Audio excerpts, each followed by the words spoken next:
ओम भूर्भुवस्वः तत्सवितुर्वरेण्यं भर्गो देवस्य धीमहि धियो यो न प्रचोदयात्। कर्पूरगौरं क्लान्तं संसारसारमुद्यतं सदा वसन्तमहतं मणिशयतं नौमि। गुरुर्ब्रह्मा गुरुर्विष्णु गुरुर्देवो महेश्वरः गुरुः साक्षात् परब्रह्म तस्मै श्री गुरवे नमः। नमस्कार दोस्तों, अभी पिछले एपिसोड में हमने कथा का श्रवण किया था। राजा प्रताप भानु शिकार खेलने गया था। अब देखिए जंगल में उसके साथ क्या होता है। तो हम लोग पहुँचे थे बालकांड के दोहा संख्या 156। दोहा संख्या 156 है कि नील महीधर शिखर सम देखि विशाल बराहु चपर चले है सटुक नप हाँ कि न होए निवाहु। अर्थात नील पर्वत के शिखर के समान विशाल शरीर वाले उस शुअर को देखकर राजा घोड़ों को चाबुक लगाकर तेजी से चला और उसने शुअर को ललकारा कि अब तेरा बचाव नहीं हो सकता। और आवती देखी अधिक रवबाजी चले बराह मरुत गति भाजी तुरत कीन नृपशर संधाना मह मिल गयऊ बिलोकत बाना। अधिक शब्द करते हुए घोड़ों को अपनी तरफ आता देखकर सुअर पवन वेग से दौड़ा। राजा ने तुरंत ही बाण को धनुष पर चढ़ाया। सुअर बाण को देखते ही धरती में दुबक गया। जैसे ही राजा ने बाण चलाया और सुअर जो था जमीन में छिप गया। तक तक तीर महिष चलावा और करे छल सुअर शरीर बचावा। और प्रगटत दुरत जाय मृग भागा और रिस बस भूप चले संग लागा। राजा तक तक कर तीर चलाता है परंतु सुअर छल करके अपने शरीर को बचा जाता है। वह पशु कभी प्रकट होता है तो कभी छिपता हुआ भागा जाता था और राजा भी क्रोध के वश में उसके पीछे लगा। अब राजा को लगा कि मैं इसका शिकार नहीं कर पा रहा हूं, तो राजा इस क्रोध के कारण उसके पीछे लगे हुए थे। और गयऊ दूरी घन गहन बराहू जहाँ नाहिन गजबाज निवाहू। अति अकेले बन विपुल कलेशु तदपि न मृग मग तजय नरेशु। शुअर बहुत दूर ऐसे घने जंगल में चला गया जहाँ हाथी घोड़े का निवाह यानी कम नहीं था। राजा बिल्कुल अकेला था और वन में कलेश भी बहुत था। फिर भी राजा ने उस पशु का पीछा नहीं छोड़ा। और कोल बिलो की भूप बड़ धीरा भागी पैठ गिरी गुहा गभीरा। अगम देखि नृप अति पछताई फिर महावन पर भुलाई। राजा को बड़ा धैर्यवान देखकर सुअर भागकर पहाड़ की एक गहरी गुफा में जा घुसा। उसमें जाना कठिन देखकर राजा को बहुत पछताकर लौटना पड़ा, पर उस घोर वन में वह रास्ता भूल गया।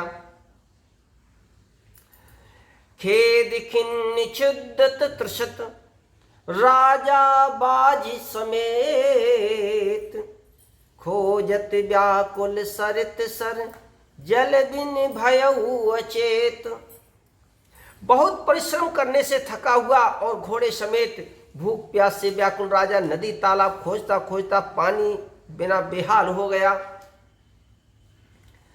और फेरत विपिन आश्रम इक देखा तहाँ बस नृपति कपट मुनि वेखा। और जासु देश नृपलीन छड़ाई और समर सेन तज गयऊ पराई। वन में फिरते फिरते उसने एक आश्रम देखा। वहां कपट से मुनि का वेश बनाए एक राजा रहता था।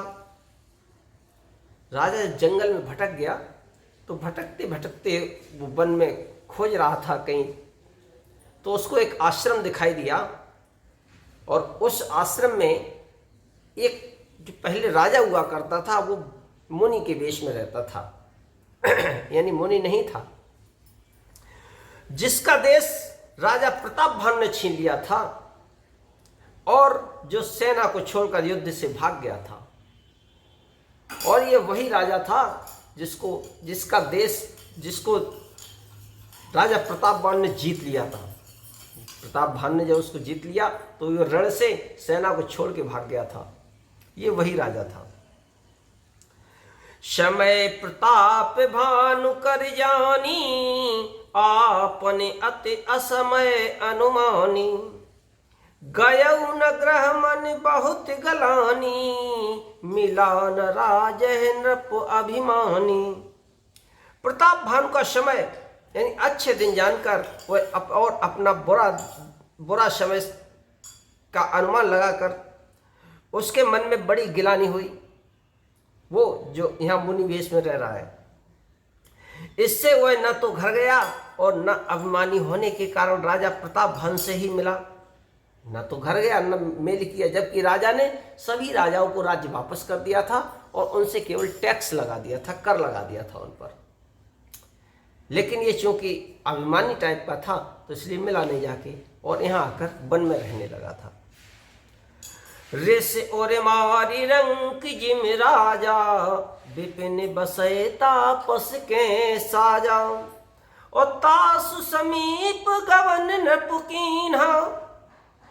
देखिए राजा उसके पास पहुंचा क्योंकि राजा वन में भटक रहा है। और यह प्रताप रवते ही तब चीन्हा। और दरिद्र की भांति मन ही में क्रोध को मारकर राजा तपस्वी के वेश में वन में रहता था।